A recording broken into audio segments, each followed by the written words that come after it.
Bon, toujours est-il que j'avais choisi le foot, ou que le foot m'avait choisi, je ne sais plus trop, et que j'allais tout faire, pour atteindre mes rêves. Est-ce que tu sais twerker? Non.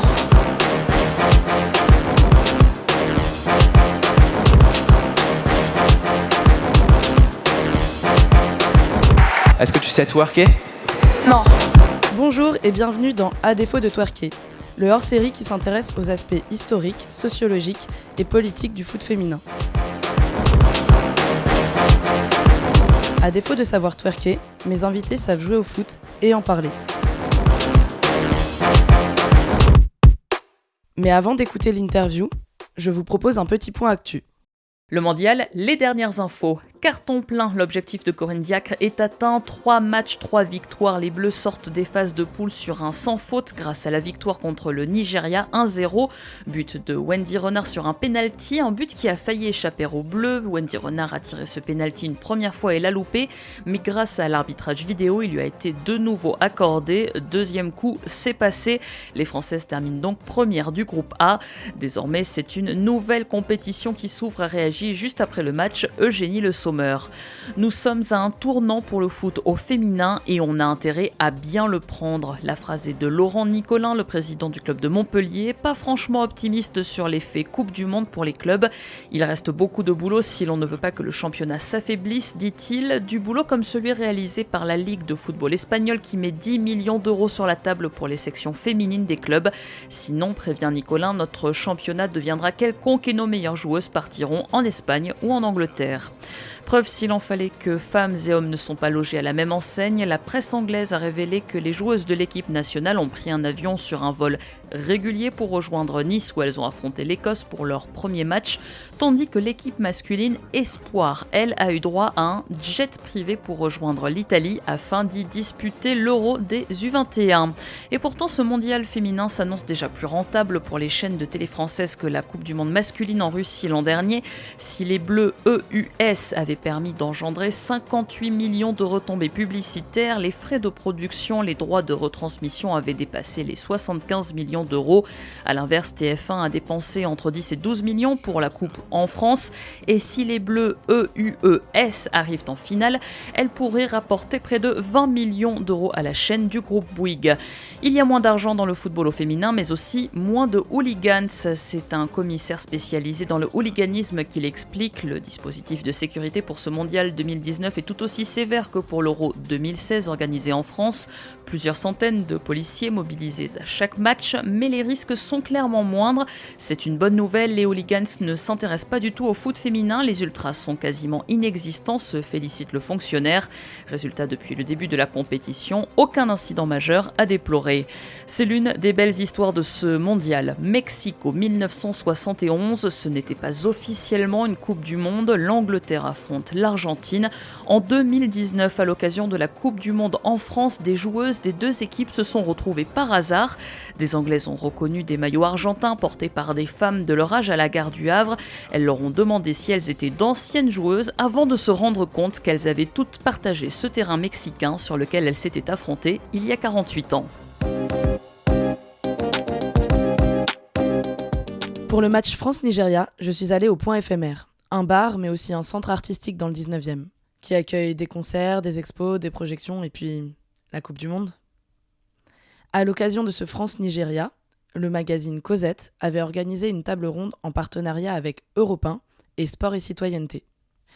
Plusieurs thématiques ont été abordées, comme le nombre de licenciés EES. Je vous rappelle que la FFF a déclaré objectif 300 000 licenciés en 2023. En tout cas, pour les arbitres qui sont... les arbitres femmes, c'est vraiment un gros manque de la FFF. Il y en a 1000 aujourd'hui.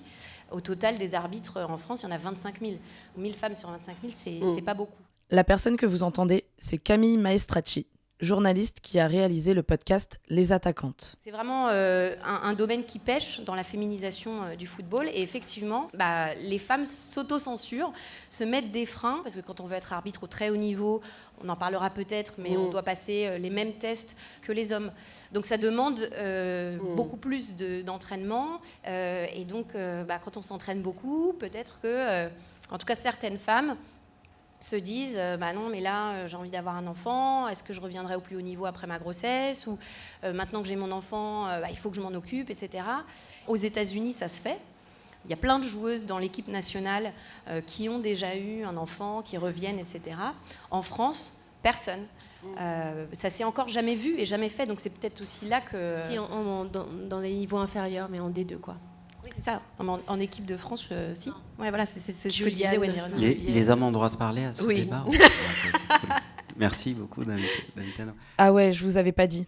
Et elles avaient invité un mec cis, Julian Japper, membre de l'Observatoire Sport et Citoyenneté. Vous savez, le second partenaire dont je vous ai parlé au début. Bon, on va pas lui en vouloir. Il doit tellement avoir l'habitude d'avoir tout l'espace et toute la parole face aux meufs que là, il a dû se sentir un peu déboussolé. Non, je rigole, on va pas le plaindre non plus. En tout cas, je suis un peu triste qu'un mec cis se retrouve à ce débat. Les femmes sont invisibilisées partout, particulièrement dans le sport, particulièrement dans le foot, et sur 3 invités, il y a un mec cis. Des femmes expertes comme lui, il y en a. Faut juste leur laisser la place. Il y a plusieurs moyens de faire avancer des sujets de société. Il y a d'abord le droit, et puis il y a le changement des mentalités qui doit s'accompagner finalement de modèles, et donc de combats sociaux. Et on voit finalement que les Françaises, malheureusement, ne portent pas beaucoup ces combats sociaux. Tiens, si je culpabilisais les joueuses de foot de ne pas se révolter face au système alors que je ne suis moi-même pas concernée. Ou comment faire du mansplaining en expliquant aux femmes comment agir. Alors Mélissa, tu le portes dans ton livre, mais si on les compte, elles sont finalement assez sur les doigts de la main. Alors qu'on a... Moi, je l'ai porté une fois sortie de la carrière. Et parce en que plus, c'est ça le problème. C'est-à-dire qu'ailleurs, aux États-Unis, effectivement, il y a des joueuses qui sont des modèles, qui prennent des positions fortes et politiques, militantes, féministes, comme l'est par exemple Megan Rapinoe, qui, pendant ce mondial, ne mettra pas la main sur le cœur et ne chantera pas l'hymne national parce qu'elle est en attente de plus de considération de la part de sa fédération et à juste titre. En France, ce qui se passe, c'est qu'il y a une vraie omerta, une espèce d'hypocrisie qui règne, une hypocrisie ambiante, et c'est ce qui existe dans notre société, mais tout ce que vous voyez dans notre société l'est encore plus dans le contexte sportif et est clairement décuplé dans le football. Dans le football, aujourd'hui, l'année dernière, il y a eu une grève à Guingamp, qui est visiblement passé inaperçu. Personne n'en a parlé. Comme si le feu s'était éteint d'un coup d'un seul. Quand on sait ce qui s'est passé en interne, c'est très clair. Il y a eu après ça des évictions, des menaces, des intimidations pour que les filles se taisent. Donc chaque fois que certaines joueuses courageuses sont allées réclamer ce qu'elles méritent, eh bien on les a simplement fait taire de toutes les manières possibles. Et c'est aussi ça la réalité. C'est aussi ça la violence qui existe dans ce sport. Heureusement, Mélissa Plaza, ancienne joueuse pro que vous retrouverez dans un de mes prochains épisodes, était présente pour défendre les joueuses. #étoile dans les yeux. C'est pour ça qu'en sortant du contexte sportif, on a pu prendre la parole. C'est le cas de Candice Prévost, que j'ai vu il n'y a pas longtemps, qui a sorti un super documentaire qui s'appelle Little Miss Soccer, que je vous invite vraiment à voir, qui est formidable. Et bien, en voyant ce reportage et en allant voir Candice à la fin, je me suis dit, mais putain, Candice, on a joué ensemble sous les mêmes couleurs, je savais pas que toi aussi t'étais féministe. Et en fait, on pouvait simplement pas se le dire, on pouvait même pas simplement en parler. Oui, mais Mélissa, quand on voit la Ballon d'Or, norvégienne, et qui a le courage de faire ça, permets-moi de dire qu'on est un peu déçu aussi de voir qu'il n'y ait pas une Française qui ait aussi le courage, peut-être pas de ne pas participer, parce qu'elle, complètement, elle a boycotté, elle a refusé, elle a décidé de ne pas participer à la Coupe du Monde pour justement revendiquer une certaine égalité, en particulier une égalité salariale. Elle a eu le courage, c'est-à-dire qu'elle ne participe pas aujourd'hui à la Coupe du Monde. Ce qui est un peu curieux, c'est qu'en Norvège, justement, il y a une égalité salariale. Oui, mais aussi... C'est l'égalité des primes, et en fait, elle a insisté sur les conditions qui leur étaient faites, où en l'occurrence, effectivement, elle leur a dit, écoutez, on a un maillot pour 10 jours, une seule paire de crampons, quand nos homologues masculins ont bien plus que ça, donc tant qu'on aura ces conditions-là, vous ne nous mettrez pas dans les meilleures dispositions pour gagner, donc il n'y a pas de raison que je vienne jouer pour la sélection nationale. Cette décision, c'est une décision qu'elle a prise il y a longtemps, avant même d'être Ballon d'Or, donc effectivement, pour la fédération norvégienne, c'est clairement une grosse erreur, qui a aussi, parce que c'est extrêmement courageux de sa part, déjà elle se met à mal, parce qu'effectivement, elle ne participera pas au mondial, mais en plus, sa sœur Andrine, du coup, elle aussi, elle est évincée de la sélection, alors qu'elle faisait aussi partie de la sélection. Donc, oui, il faudrait des joueuses extrêmement courageuses. Là encore, je resitue, et je ne suis clairement pas partie prenante pour blâmer les femmes, jamais. Jamais, parce qu'elles sont victimes d'un système de domination masculine dans lequel elles peinent, ne serait-ce qu'à exister, à gagner une place qui est difficile à gagner. Donc quand elles l'ont, eh bien, elles sont prêtes à se plier aux moindres exigences et parfois au silence pour pouvoir y rester.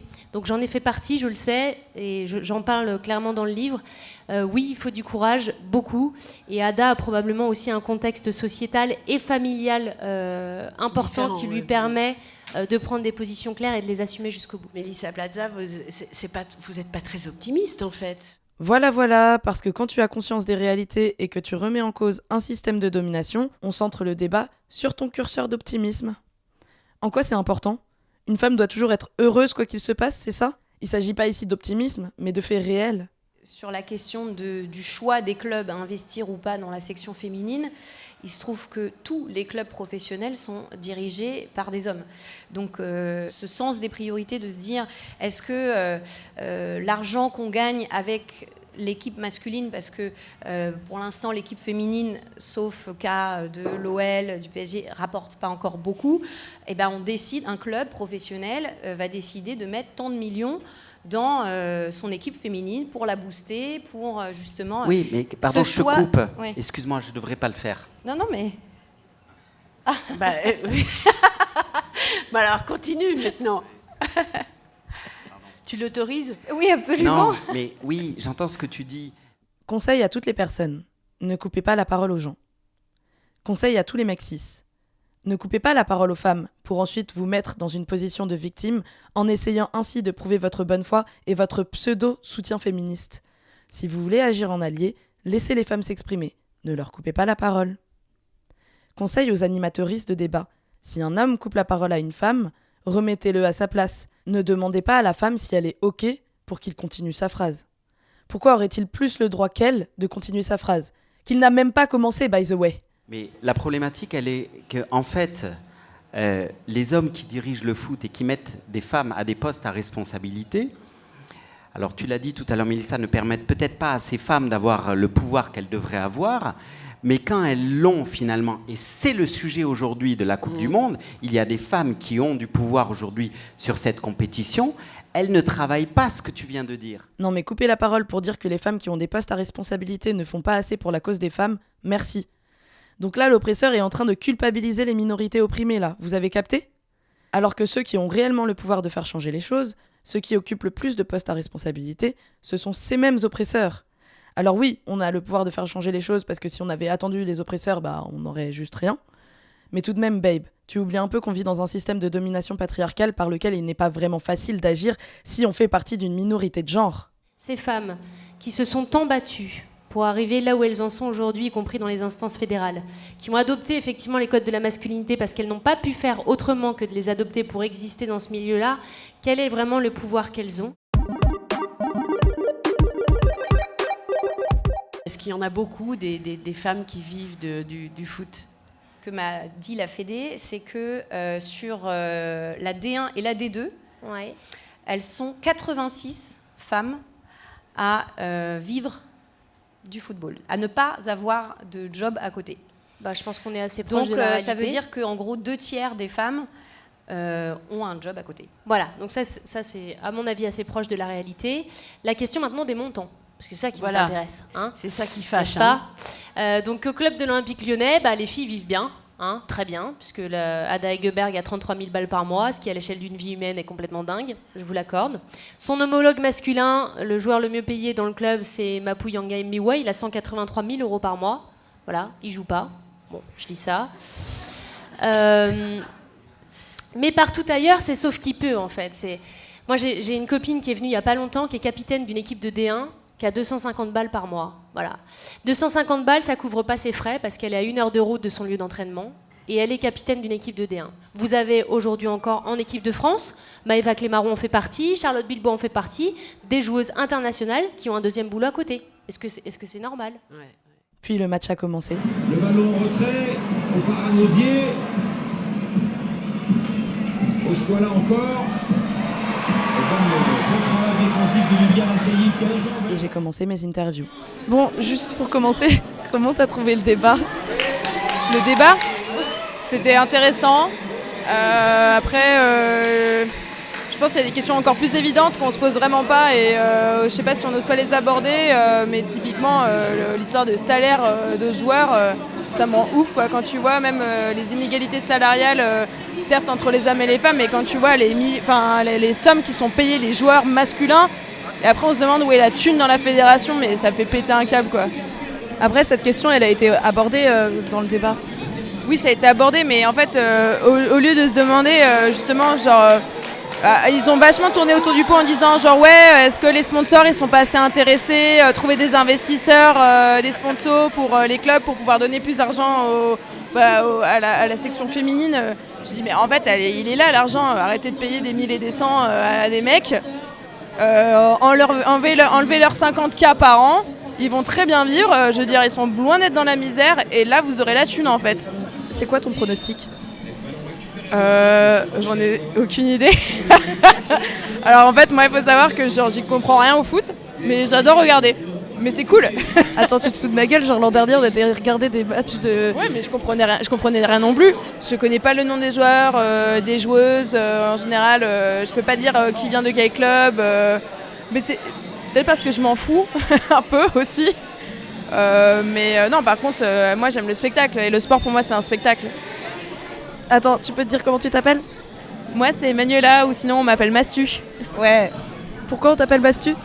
Alors on m'appelle Mastu parce que c'est mon nom de derby. Yes. Et que Manuela en espagnol argotique ça veut dire masturbation. Yes. Merci. Merci. Est-ce que tu peux me dire comment tu t'appelles déjà ? Loki. Pourquoi tu t'appelles Loki ? Parce que c'est mon nom de derby. Loki d'or. Pourquoi c'est important pour toi de regarder le foot côté féminin, la Coupe du Monde féminine de foot ? Moi, je regarde à la base pour soutenir le foot, donc féminin en l'occurrence, parce que c'est pas du tout un sport qui m'intéresse, mais en fait, je me suis prise au jeu et c'est assez sympa, donc je continue. Je regarde pas que les matchs de la France. Pendant ce temps, le match continue. Et j'avoue, j'ai plus erré pour interviewer des gens que mater le match. Mais d'après les « Ah !» et les « Oh !» du public, il y a eu de nombreuses occasions ratées.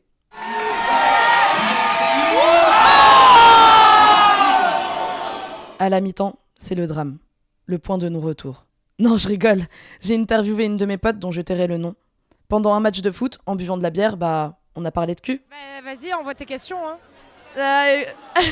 T'es en train de me parler de ces gens qui sont là-bas, qui sont-ils ? Écoute, pour les deux, des plans cul. Faut savoir que je suis impliquée dans un trouble. Je suis coupable, j'avoue. Et plus un petit plan cul par-dessus qui s'ajoute de temps en temps et c'est cool. Et ma foi, j'ai jamais autant baisé de ma vie et je trouve ça plutôt sympa. Et le plan cul en plus, c'est la meuf qui est là-bas ? C'est ça, exactement. La jolie avec les tresses là, un petit peu métisse et tout, elle est quand même sacrément mignonne. Ouais, c'est clair, elle est plutôt belle. Voilà, donc ouais, ma vie est cool en ce moment. Ah oui, mais en fait, tu me disais que tu baisais tout le temps depuis 3 mois, mais en fait, c'est parce que tu baises avec les mêmes personnes depuis 3 mois. Genre, t'es en relation un peu avec ces personnes. C'est ça, mais le problème, c'est qu'ils sont nombreux en fait. Donc, ils sont 4 là. Non, 3. Ouais. Mais plus tout ce qu'il y a autour qui n'est pas impliqué dans cette configuration-là. Et du coup, enfin, j'en suis venue à me poser la question, est-ce que je vais pas devoir faire un planning, tu vois, pour pouvoir voir tout le monde et satisfaire les égos de tout le monde à base de « je te prête de l'attention parce que je t'aime bien, effectivement, mais tu n'es pas la seule personne que j'aime bien ». Et c'est pas simple, mais ça se fait. T'as ton trouble qui est régulier. Cette meuf-là en plus qui est régulière, et partout autour, genre vous faites des grosses soirées et vous baisez les uns avec les autres. C'est un peu ça, en gros. Moi j'ai une question, c'est est-ce que tu devrais pas surtout leur demander de l'argent ? Écoute, j'y ai pensé à la prostitution, mais je préfère faire ça avec des inconnus qu'avec des gens que j'apprécie en fait. C'est hyper bizarre, genre tu sais, tu baises avec tes potes parce que t'as fait une grosse soirée et tu finis à plein dans un appart et orgie. Et là, ça vous fera 1000 €. Pourquoi pas ? Je veux dire, attends, ce corps est là, il me pose suffisamment de problème et j'ai cette option de le marchandiser. Écoute, est-ce que c'est pas un peu la base du capitalisme finalement ? Bah si, complètement. Moi, si je peux t'avouer quelque chose que je n'ai... la personne. Si, j'ai avoué à plein de gens, mais que je n'avouerai pas dans ce podcast parce que quand même ça parle de sport et de féminisme. Bon, bah de féminisme, pourquoi pas. Non, genre quand je sortais avec mon ex, on s'est prostituées. Voilà, toutes les deux, avec d'autres mecs. Et en fait, elle, c'était suite à la lecture de King Kong Theory de Virginie Despentes. Évidemment, voilà. Évidemment. Et moi, c'était parce que j'avais une pote qui l'avait déjà fait, qui m'avait dit qu'elle gagnait 200 € de l'heure et tout. Et j'étais mais mon Dieu, mais c'est génial. C'est merveilleux. Et j'étais mais c'est bon, qu'est-ce que je me fais chier à aller bosser pour Quick, pour La Poste ou pour ou être journaliste là. Non, j'étais pas encore journaliste, mais qu'est-ce que je me fais chier à bosser pour ces trucs de merde quand je peux me faire 200 € de l'heure. Écoute, je t'avoue qu'en ce moment, vu l'état de mes finances, j'y pense sérieusement, tu vois. Genre dans le plus grand des calmes. Genre pourquoi pas, tu vois, enfin... Pourquoi pas. Et effectivement, c'est King Kong Theory qui m'a fait changer d'opinion là-dessus. Sur ce, mon petit chou, je vais te laisser, je vais aller fumer ce joint. Et on reprend cette discussion quand je serai encore plus bourrée, donc ce sera d'autant plus intéressant. Ok, ça marche. Bisous. Mouah.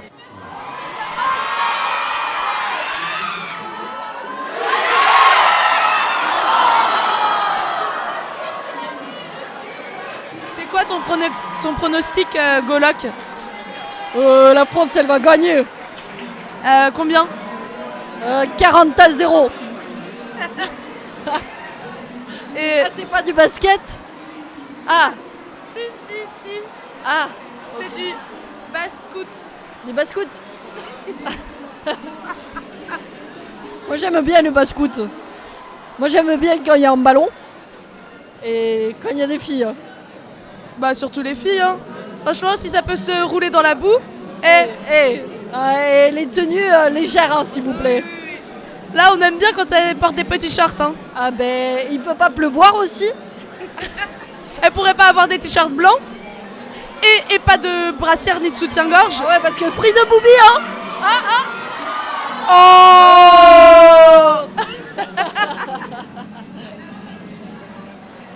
Je peux vous enregistrer pour prendre la tête? Ouais, carrément. Parce qu'elle appelle mais ça... j'en ai marre, mais c'est plus possible. À un moment, c'est pas du foot. Oh putain. Non mais c'est du foot féminin, c'est pas du foot. Moi j'appelle ça du foot, je suis désolée, j'appelle ça du foot. Féminin. Bah parce que c'est des filles qui jouent. Donc c'est féminin. Ce serait des noirs qui jouent, tu dirais pas c'est du foot de noir? Bah si. Ah bah non. Bah ok. Il y a du foot de blanc aussi hein. Mais il y a du foot de blanc, bah t'appelles ça du foot? J'appelle ça du foot de blanc moi. Tu sais que je fais un concert de rap juste après. Mais oui, justement, j'étais trop contente, genre je t'ai entendu, je fais Ah, c'est trop cool. Et du coup, je pense que je vais t'enregistrer un peu et avec genre plaisir. Si tu peux me donner ton nom déjà. Du rap féminin. Alors voilà, j'adore le rap et je suis à fond à la recherche de rappeuses francophones. Du coup, je voulais abso aller à son concert. Mais à la fin du match, je suis partie avec une pote pour discuter d'identité de genre, de troubles du comportement alimentaire, de la façon dont le corps des meufs sont représentés et des codes de féminité à suivre selon les communautés. Le genre de discussion qu'on a entre minorités de genre, somme toute. Au bout de 45 minutes, je me suis décidée à aller écouter le concert. Mais il était déjà trop tard. Du coup, je vous balance un son trouvé sur YouTube. Juste Chani, je suis désolée meuf. La prochaine fois, promis, je viens te voir. Sélection féminine, si t'as pas le level, on t'élimine. Sélection féminine, sélection féminine, sélection féminine, si t'as pas le level, on t'élimine. Sélection féminine, sélection féminine, sélection féminine, si t'as pas le level, on t'élimine. Ok, c'est à nous de parler, on prend le contrôle, pas là pour charmer. Sélection féminine, direct, on t'élimine, on n'a pas le temps pour les pourparlers. T'as voulu faire le crochet comme Aïssa, mais t'es sur le terrain, t'es pas à FIFA. Ça le fait pas si t'es paresseux par ici, pareil que c'est pas facile, passer, ne panique pas. T'as l'air choqué de voir des gosses sur le terrain, ça y est là tu doutes. T'appelles ça du foot féminin, moi j'appelle ça du foot. Les dribblés, les crochets vont casser les reins. On met tout le monde d'accord, on va fédérer. C'est l'étape clé pour achever l'action. La 17 dans l'axe, on attaque, c'est l'heure d'accélérer. Deux jambes comme Henri, Amandine Baccheri. Ouais c'est comment, les go sont aux commandes. Deux jambes comme Henri, Amandine Baccheri. T'as voulu tester, on t'a mis ça. Et ouais les filles jouent au foot, on t'a pas dit ça. Sélection féminine, sélection féminine. Ce qui devait arriver arriva. J'ai cru que j'enregistrais le penalty de Wendy Renard, mais non. Quand Wendy a tiré pour la deuxième fois, à cause d'une faute de la gardienne, j'étais heureuse pour la France. Mais si triste pour cette gardienne. Elle doit tellement s'en vouloir et avoir le cœur noué. Un mec a quand même réussi à me dire que ma façon de voir était pas très compète. De la compétition, t'as pas envie d'écraser l'autre ? J'ai pas dit que j'avais pas envie d'écraser l'autre, j'ai dit que j'avais de la compassion pour l'autre équipe. Alors, il y a différence entre compassion et respect. Dans le sport, il y a du respect. Et respecter l'autre, c'est aussi donner du meilleur de soi pour l'affronter. Bah, je dis pas le contraire, moi je donne le meilleur de moi pour moi et pour mon équipe, mais j'ai de la compassion pour l'autre équipe et c'est pour ça que j'ai dit que là j'étais pour les Bleus, et encore c'est pas mon équipe, hein, c'est juste ma patrie. Si je me mets à la place de cette gardienne, genre je serais hyper triste, et c'est en ça que je dis que j'ai de la compassion. Il m'a expliqué que les perdants et les perdantes aimaient voir l'équipe adverse les dominer et donner le meilleur dès le même. Je lui ai demandé s'il faisait un sport co, il m'a répondu que non. Perso, je fais du derby depuis 5 ans, et même si j'aime que les équipes jouent propre et bien, et même si quand je joue, j'ai envie de gagner, ça ne m'empêche pas d'avoir de la compassion pour l'équipe adverse. Mais bon, à Skip, j'ai pas l'esprit compète. Ou peut-être qu'on a juste pas le même. Et peut-être qu'en vrai, c'est le mien le bon. Enfin, je veux dire, avoir de la compassion pour l'équipe adverse, c'est plutôt faire, non ? Bien sûr qu'on vise le sommet, non la défaite n'est pas au sommet. On applique une tactique, c'est à la base de pastis, balle à mortier poitrine, passer la ligne en zigzag sur le terrain qui nous démarre, rien d'étonnant, cette satanée team ne passe pas la mi-temps car on est tenace. Aujourd'hui, j'accueille Véronica, qui est joueuse chez les Dégommeuses, une équipe de foot qui lutte contre les discriminations au sein du sport. Bonjour Véronica. Bonjour Adèle. Alors pour commencer, est-ce que tu peux te présenter ? Alors je m'appelle donc Véronica, j'ai 46 ans, je suis originaire de Suisse, mais ça fait 20 ans que je suis à Paris, et c'est à Paris que j'ai eu mon éducation militante, féministe d'abord, et puis féministe et lesbienne ensuite. Et voilà, j'ai vu la naissance des Dégommeuses sous mes yeux parce que c'est mon ancienne compagne Cécile Chartrain qui a fondé l'équipe. Peut-être on reviendra sur ce moment assez essentiel de la naissance justement des Dégommeuses. Et je me suis de plus en plus intéressée. Alors, pour être sincère, je ne joue plus au foot depuis 2 ans, mais je suis quand même toujours très proche du foot et très proche de l'association. Est-ce que tu peux nous parler de ton parcours en tant que joueuse de foot ? Comment tu as commencé ? Comment tu as évolué aussi ? Alors, les Dégommeuses, justement, sont nées d'une façon informelle en 2010 et c'était vraiment la volonté de réunir un groupe de copines pour jouer au foot et quelque part réparer parfois des blessures d'enfance, des blessures de jeunesse, c'est-à-dire une vocation qui avait été un peu tuée dans l'œuf parce que les petites filles ne faisaient pas du foot, ou en tout cas, si elles le faisaient du foot, elles pouvaient le faire jusqu'à un certain âge à mixité. C'était le cas de Cécile, et puis elle a dû interrompre la pratique parce qu'il n'y avait pas vraiment d'équipe féminine dans son village en Bretagne. Donc voilà, elle a réuni ce groupe de copines pour se défouler, pour taper dans le ballon. Et puis c'est là que moi j'ai commencé un petit peu à jouer au foot avec beaucoup de réserves, à la fois sur ce sport et à la fois sur l'idée de faire du foot un lieu militant. J'avoue qu'au début je me disais mais le sport, c'est quand même pas très intéressant. Et puis, je voyais vraiment quelque chose d'assez mou, d'assez peu politique autour du foot. Et finalement, justement, en m'intéressant et aussi en jouant, même si du coup, j'ai joué une quinzaine d'années, même pas, une dizaine d'années, même pas. C'est en jouant aussi et en partageant ces moments sportifs que j'ai pu comprendre la puissance que ce sport pouvait avoir dans une démarche, justement, militante et féministe. À quel moment tu t'es rendu compte qu'il y avait une différence de traitement entre les filles et les garçons, ou les hommes et les femmes au sein du foot ? Dès le départ, parce que, alors toujours pour revenir à l'histoire des Dégommeuses, les premiers entraînements se faisaient au stade Pershing, donc au bois de Vincennes. Je ne sais pas si vous connaissez cet endroit. Donc en gros, il faut occuper l'espace le dimanche, il faut être là, il faut occuper l'espace. Évidemment, tout l'espace est occupé par des hommes, tout l'espace est occupé par des garçons et des hommes. Et donc se frayer un chemin déjà dans cette espèce de un peu de jungle du terrain, ça a été quelque chose d'assez révélateur sur effectivement finalement le peu de légitimité que les femmes ont sur un terrain comme un terrain de foot. Donc là, ça a été vraiment dès le départ, je dirais que mon expérience du foot est allée de pair avec une expérience où tout, même si les choses changent, et j'ai vraiment envie aussi d'insister sur le fait que les choses changent, mais tout nous disait que en fait on n'était pas vraiment bienvenus dans cet espace-là. Et justement, donc tu parles des Dégommeuses. Est-ce que tu peux nous raconter comment elles se sont créées, pourquoi, et quel est l'objectif des Dégommeuses ? Alors, comme je te disais, donc, au départ, pour assouvir un peu une frustration de la part de Cécile. Et puis, finalement, en participant à des tournois, déjà, donc, il y a eu notre premier projet qui s'appelait Food for Love, qui était un projet autour de la question des viols correctifs contre les lesbiennes en Afrique du Sud. Donc, l'association s'est vraiment montée pour, quelque part, accomplir et aussi recevoir des subventions pour faire ce projet. On a invité une équipe de foot lesbienne sud-africaine fondée par une artiste lesbienne qui s'appelle Zanele Mioli, qui travaille beaucoup sur la visibilité des lesbiennes noires en Afrique du Sud. Et donc, c'est une équipe composée de lesbiennes qui porte le nom d'une joueuse qui avait été assassinée justement pendant un crime de haine. Donc, elle a été tuée parce qu'elle était lesbienne. Et donc, l'équipe est venue ici et nous avons fait un espèce de festival, une semaine d'action autour de la venue de cette équipe, donc avec un match au Parc des Princes et aussi des débats, etc., etc. En tout cas, ça, c'est un peu l'événement fondamental, l'événement fondant, en plus de cette pratique du dimanche qui a amené du coup les dégommeuses sur un terrain à nouveau sportif et militant. Et effectivement, parce qu'on s'est rendu compte que le foot pouvait être à la fois un terrain sexiste, un bastion sexiste, et ça l'est toujours, mais à la fois aussi un terrain de libération de ces contraintes sexistes. Et donc, avec ce projet international, c'était un petit peu le premier acte, je dirais l'acte presque de naissance des dégommeuses. Mais à partir de là, on a développé toute une autre série de projets militants, à la fois, effectivement, toujours dans la solidarité internationale, mais aussi des actions des proximités. On travaille beaucoup dans le 20e arrondissement, qui est le quartier où on s'entraîne, avec des jeunes notamment. On a des actions de visibilité sur les réseaux sociaux, on a écrit des articles, des tribunes, etc. Donc, on avance un petit peu au gré des occasions, au gré des opportunités. Et au final, on se dit, là, on a un petit peu de recul parce que ça fait 7 ans qu'on existe. Et je me dis qu'il y a quand même une certaine cohérence dans le projet qu'on a créé ensemble.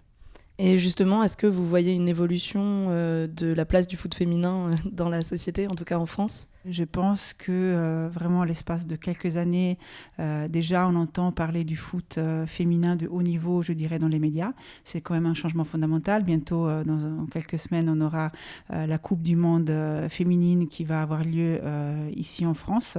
Et il y a, voilà, je dirais, quand même un engouement vraiment certain pour cette pratique. Après, il ne faut pas se leurrer. C'est-à-dire que des femmes qui jouent au foot... Même s'il y a de plus en plus de licenciés, même s'il y a toute une politique de la FFF pour encourager la promotion du foot auprès des jeunes filles et auprès des femmes, ça reste quelque chose quand même de transgressif, malgré tout. Donc, il y a quand même encore quelques petites barrières à faire sauter. Tu as déjà répondu à cette question, mais bon, peut-être que tu peux approfondir un peu... Au-delà des entraînements en mixité choisie, pour vous proposer quoi comme action ? Est-ce que tu peux parler d'une action majeure ou quelques actions majeures qui ont été importantes dans les dégommeuses ? Les dégommeuses ont fait vraiment du terrain de foot un terrain d'expérimentation militant. Donc on a déjà voulu construire un continuum d'action. Donc pour nous, on le répète sans cesse, taper dans un ballon, c'est déjà un acte militant. Donc être là en tant que femme lesbienne ou en tant que garçon trans, être là visible ensemble, collectivement sur un terrain, c'est déjà un acte militant. Ensuite, donc on a quelque part adopté des principes de fonctionnement de l'équipe qui sont par ailleurs en négociation perpétuelle parce que c'est pas si facile que ça. On en reviendra. Je trouve que cette négociation est vraiment quelque chose d'intéressant dans un groupe comme les Dégommeuses.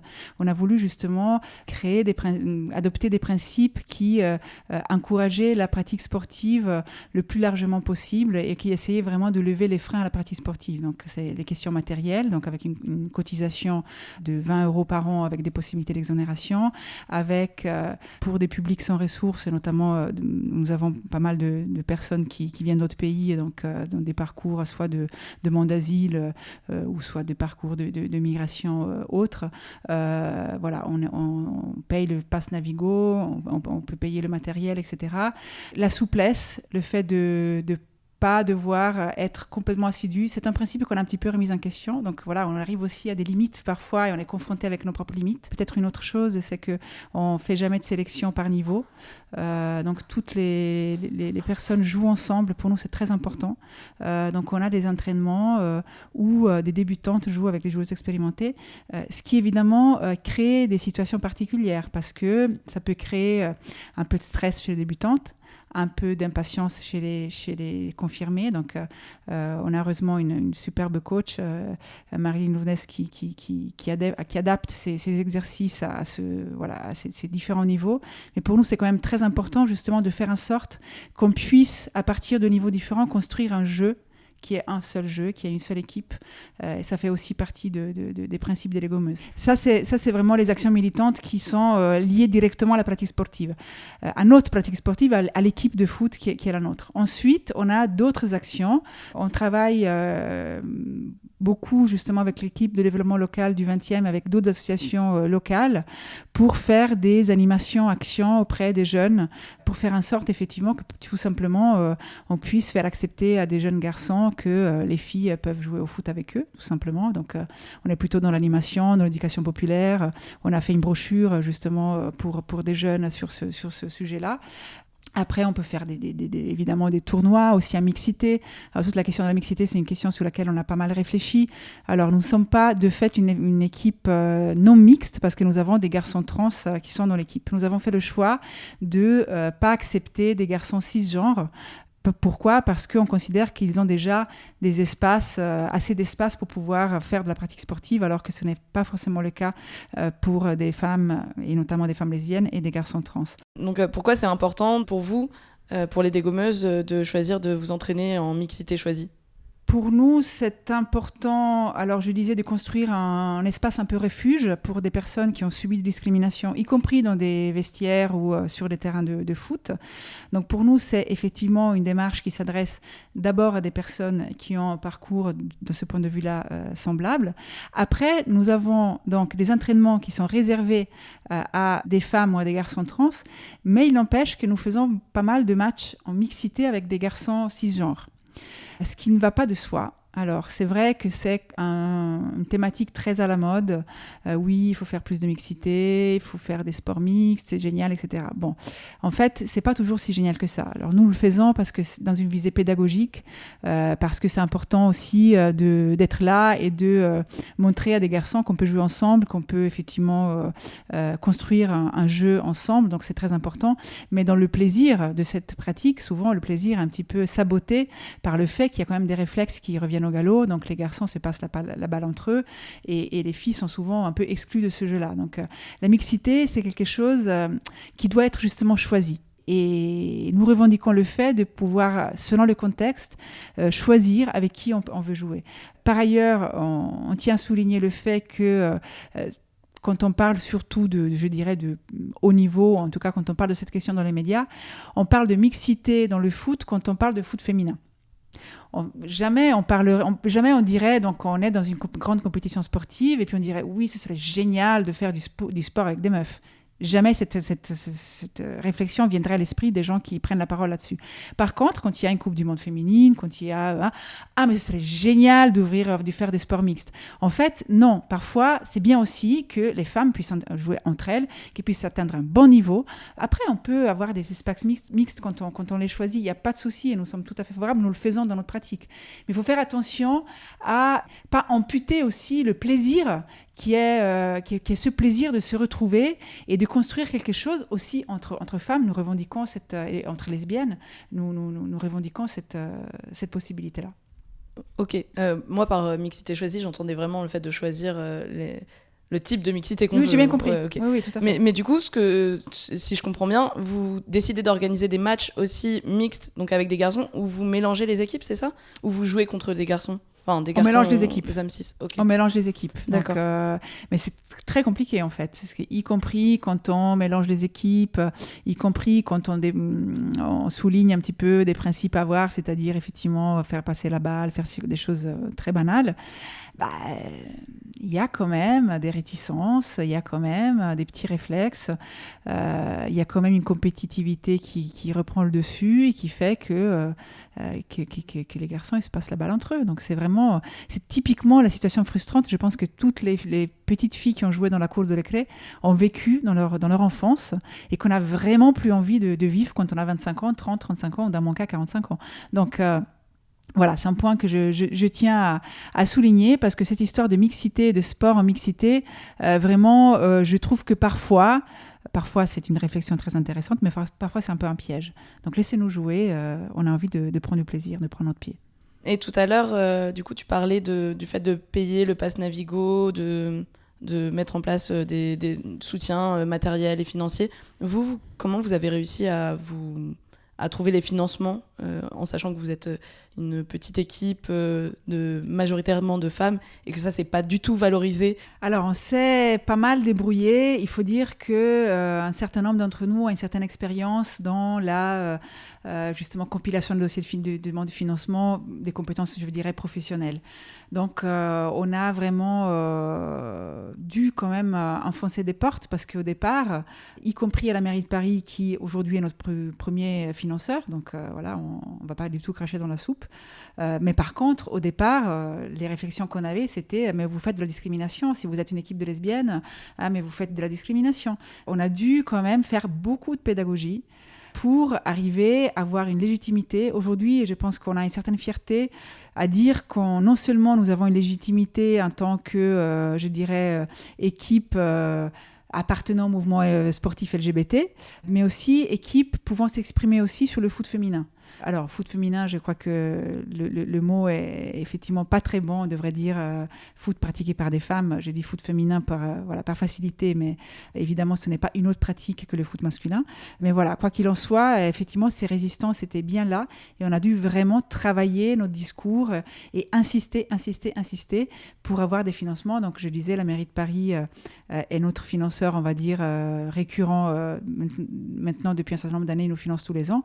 On a aussi des financeurs privés, la DILCRA nous a financé cette année, la SNCF, on va dénicher des petits appels à projets par-ci par-là, la Fondation de France, et donc ça nous a permis notamment justement d'initier ce projet qui est un projet qui nous tient très à cœur, qui est le fait de proposer une pratique sportive avec le moins de contraintes possibles à des publics, comme des publics de femmes réfugiées, pour faire simple. Voilà, c'est pas que des réfugiés, ça peut être aussi les sans-papiers. Leur proposer de venir jouer au foot avec nous, de tisser des liens par la pratique sportive, aussi par les activités extrasportives. Aujourd'hui, je trouve que c'est quand même une réussite. Alors, il ne faut pas non plus tomber dans la naïveté. On a fait une réunion encore la semaine dernière avec justement les copines réfugiées. Ce n'est pas facile de casser les hiérarchies. Je pense que je ne dirais pas que c'est impossible, mais je pense qu'on ne vit pas vraiment les mêmes réalités, qu'on n'a pas les mêmes expériences. Je pense qu'il ne faut pas se dire « Ah oui, c'est génial, on joue au foot ensemble, donc on se comprend ». Non, ce n'est pas vrai. Par contre, oui, parfois, il y a des moments un peu magiques où on est vraiment ensemble. Et quand je dis on est ensemble, c'est quelque chose de presque physique, justement, qui fait que de temps en temps, on arrive à casser ces barrières qui, à chaque fois, malheureusement, nous ramènent à notre position sociale, à notre situation administrative, à notre position sociologique, etc. etc. Donc, c'est un effort de tous les jours. Parfois, on y réussit, parfois, on n'y réussit pas. Mais je trouve que dans nos petits laboratoires des dégommeuses, c'est quand même un projet qui, pour l'instant, c'est quand même une réussite pour nous, je pense. Et tu parles beaucoup des lesbiennes au sein du foot. Est-ce que c'est compliqué d'évoluer en tant que lesbienne au sein du foot ? Je pense que c'est pas moi qui le pense, nous avons pas mal réfléchi à la question au sein des dégommeuses. La lesbienne est considérée comme le repoussoir ultime dans le foot, c'est-à-dire que le plus souvent, notamment la Fédération française de foot, a œuvré pour gommer ce stéréotype horrible comme quoi toutes les joueuses de foot étaient lesbiennes. Alors, toutes les joueuses de foot ne sont pas lesbiennes. Il y a quand même un certain nombre de lesbiennes dans le foot et dans les sports co. À force de vouloir gommer un cliché, ils en ont renforcé un autre. C'est-à-dire qu'ils ont produit toute une série d'injonctions à une féminité stéréotypée sur le terrain de foot. Donc, en gros, c'est des injonctions, y compris dans l'expression vestimentaire, dans le style, dans les tatouages que tu peux ou tu peux pas avoir, dans la coupe de cheveux. Alors, ça peut paraître des choses très anodines. On le répète souvent et ça irrite parfois aussi des personnes qui sont dans le foot. Mais je trouve qu'il faut pas tomber dans la caricature, mais il ne faut pas non plus croire que ça soit si anodin que ça. Je pense que tout ce qui est expression de soi dans un sport qui fait de la performance physique le centre, la signification ultime de sa pratique, il ne faut pas penser que c'est anodin. Je pense que ça a vraiment une signification et voilà. Et je pense qu'il y a des petites lignes qui bougent. Je pense que quand une Rapinoe passe par Lyon parce qu'elle a un discours, donc Rapinoe qui est une joueuse américaine, lesbienne, out, politisée, quand elle a un certain discours sur la visibilité lesbienne, quand elle arrive avec sa coupe de cheveux peroxydée, cheveux courts peroxydés, mine de rien, ça laisse des traces, je pense. Donc, certes, il ne faut pas réduire tout ça à une coupe de cheveux ou à des ongles peintes, il ne faut pas être dans la caricature, mais je pense qu'il faut aussi comprendre que ce sont des reflets des choses beaucoup plus profondes. Tu disais qu'au début, tu trouvais que c'était un peu mou de militer dans le sport. Tu ne voyais pas grand intérêt à militer dans le sport. Pourquoi les luttes féministes sont particulièrement importantes dans le foot ? Déjà parce que le foot, c'est un terrain masculin par excellence. Donc déjà, je trouve que se battre sur des terrains qui ne sont pas considérés comme légitimes pour nous, ce sont des combats féministes. Donc ça, vraiment, je l'ai compris avec les dégommeuses. Je ne le voyais pas avant. Et après, comme je disais, je pense que de par sa reproduction d'un sexisme atavique, mais aussi la popularité et les moments disons-le, de communion quand même, que le foot peut créer, dans cette, quelque part dans ce paradoxe ou dans cette échelle, dans cette polarité, il y a vraiment plein de choses à construire. Donc oui, je pense que c'est fondamental. Après, ça dépend de comment tu le fais. Et quand je disais un peu de mollesse, c'est vrai que je trouve que parfois, mais ce n'est pas le cas toujours, il y a des exceptions et fort heureusement, en gros, faire du sport entre LGBT, c'est en gros, oui, s'intéresser à son bien-être. Et je ne dis pas que ce n'est pas important, je pense que c'est même fondamental, parce que, surtout pour les personnes LGBT. Mais ça ne va pas beaucoup au-delà. Donc, développer aussi un discours, aller un petit peu au charbon, avoir un discours qui est un discours militant, s'attaquer aux institutions sportives, etc. Je pense que ça devrait être quelque chose... voilà, les dégommeuses ne sont pas seules, mais elles sont de moins en moins seules. Et j'aimerais bien que justement, il y ait une épidémie un petit peu de militantisme un peu plus, on va dire, un peu plus direct, un peu plus frontal dans les équipes LGBT. Il y en a plein qui font un très bon boulot par ailleurs.